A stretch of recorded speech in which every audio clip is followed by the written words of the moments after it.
নাসরিন আমার বিয়ে করা বউ হলো, তার সাথে শুইতে আমার গা ঘিনঘিন করত। সরকার বাড়ির এই বিধবা মেয়েটিকে বিয়ে করা আনার পর থেকে আমার কেবল মনে হতো একটা সেকেন্ড হ্যান্ড জিনিস কিনে আনলাম। কিনলাম আর কোথায়? তাকে বিয়ে করে যৌতুক বাবদ 2.5 লাখ টাকা গুনতে ভুল করিনি আমি। বাড়ির পাশে মুদির দোকানটি সেই টাকাতেই দাঁড় করিয়েছি। আমার তো এক পা খোড়া, খুঁড়িয়ে হেঁটে 1.5 মাইল পাড়ি দিয়ে গঞ্জে গিয়ে কোনো কাজ করার সামর্থ্য নেই আমার। একসাথে মোটা অঙ্কের টাকাটা পেয়ে আমার বাবা যেমন সালাউদ্দিন সরকারের কথায় রাজি হয়ে গেল, আমিও আর অমত করিনি। শুধু পাড়া প্রতিবেশীরা গুঞ্জন করে বলতো, মেয়েটা বিয়ে 7 মাসের মাথায় জামাইটারে খাইল। নাজমুল সেই মেয়েটাকে বিয়ে করলো টাকার লোভে। কি যে আছে তার কপালে আল্লাহই জানে। আমি সেসব কথায় কান দেই না, বরং মনে হতো টাকার লোভে তো বিয়ে করিনি, খোড়া মেয়েকে বিয়ে করেছে।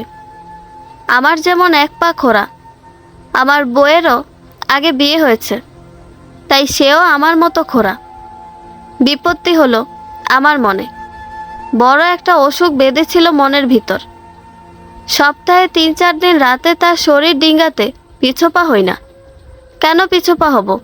সে আমার বিয়ে করা বউ, এতটুকু আমার পাওনা। কিন্তু কোথায় যেন একটা অপূর্ণতা ছিল। গা ঘিনঘিন করতো আমার।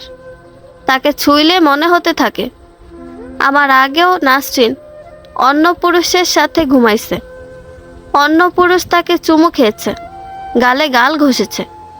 আর ভাবলেই কেমন গা গুলি আসে। তবুও তার শরীর ডিঙ্গাতে হয়, না ডিঙ্গিয়ে তো উপায় নেই। বিয়ে করা 2.5 লাখ টাকা নিলাম যে।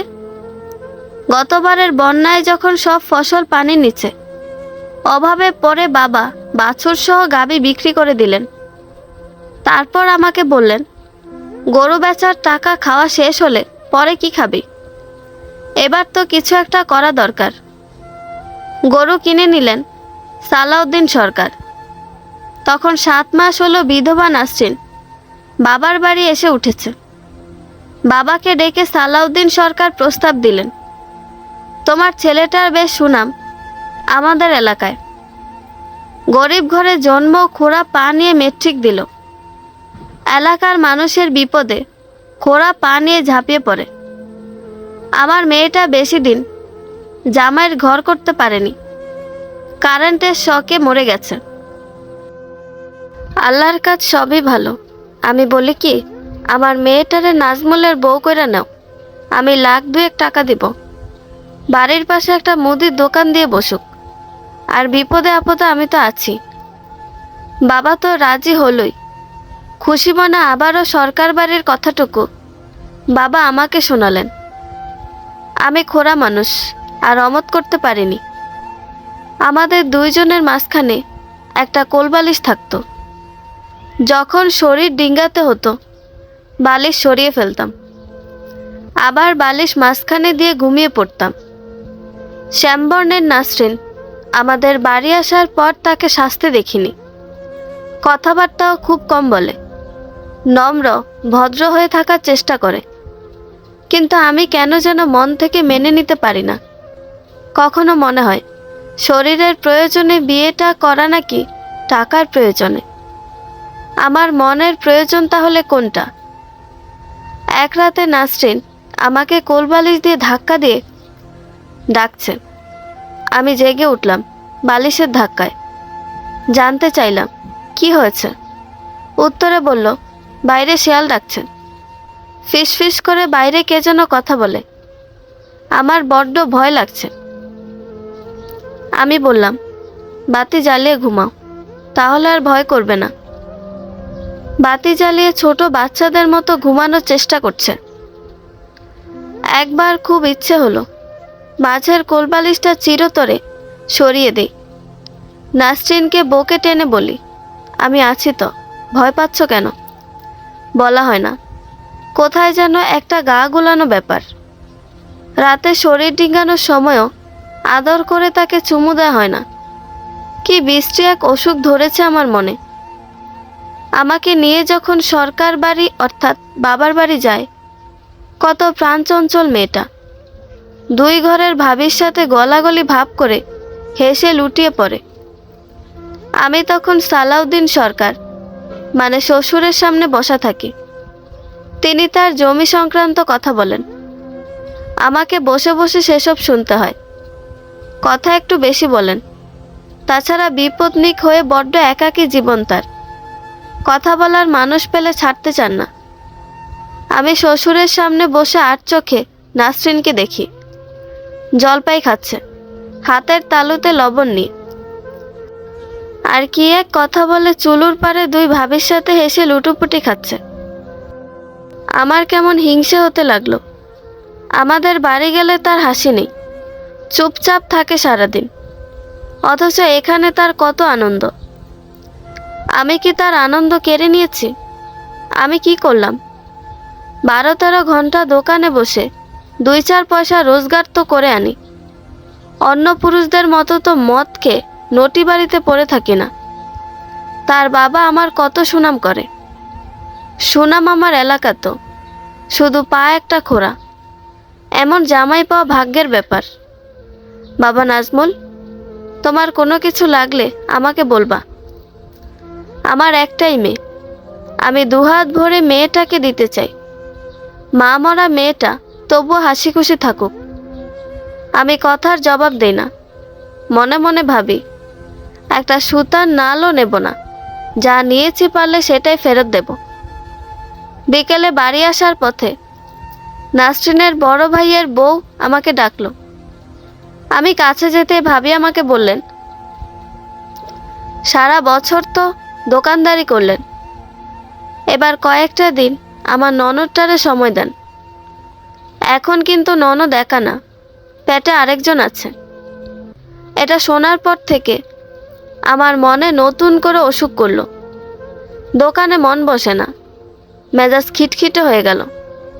গা গোলানোর ব্যাপারটা ঘিন ঘিন করতে থাকা বেড়ে গেল।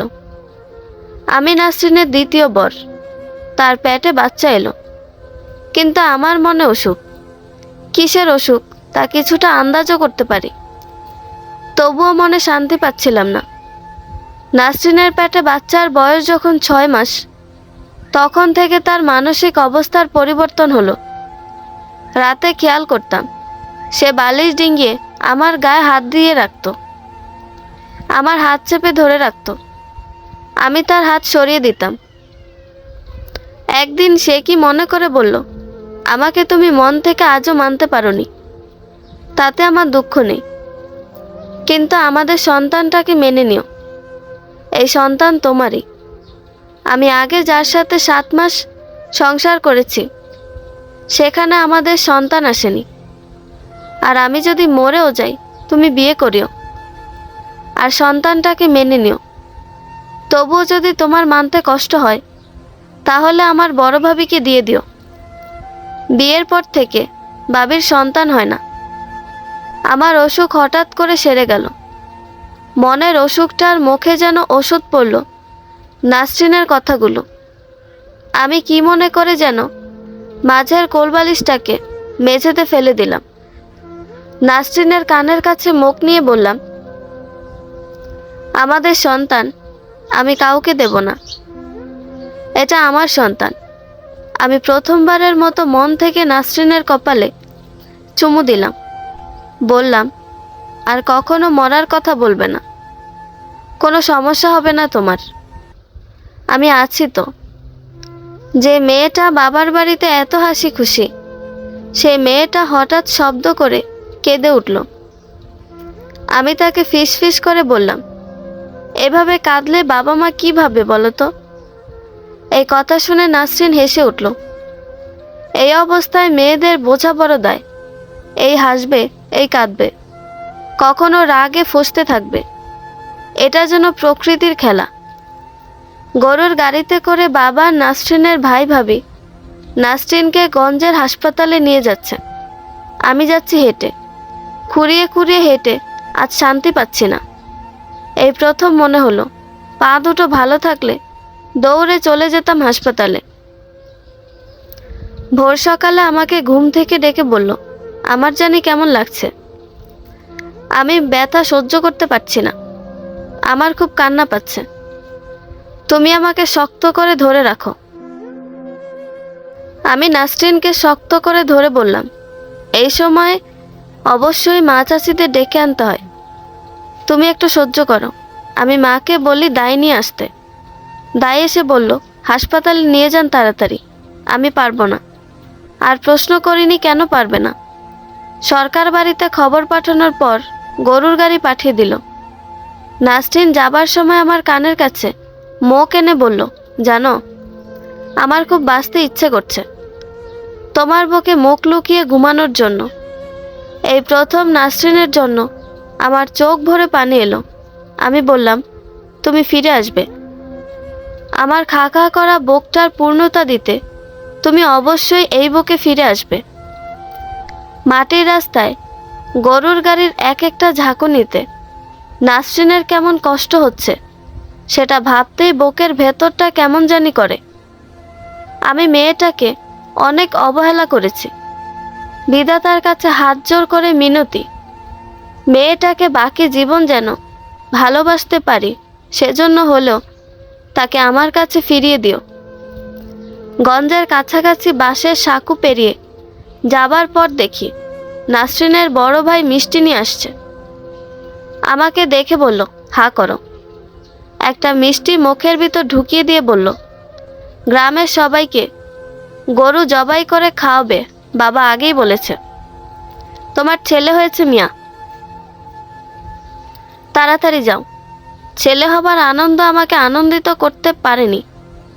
আমার ভিতরে শুধু নাসরিন, সে ভালো আছে তো?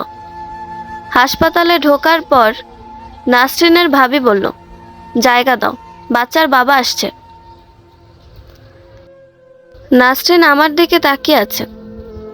আমি তার পাশে বসার পর নাসরিন আমাকে বলল, তোমাকে এমন দেখাচ্ছে কেন?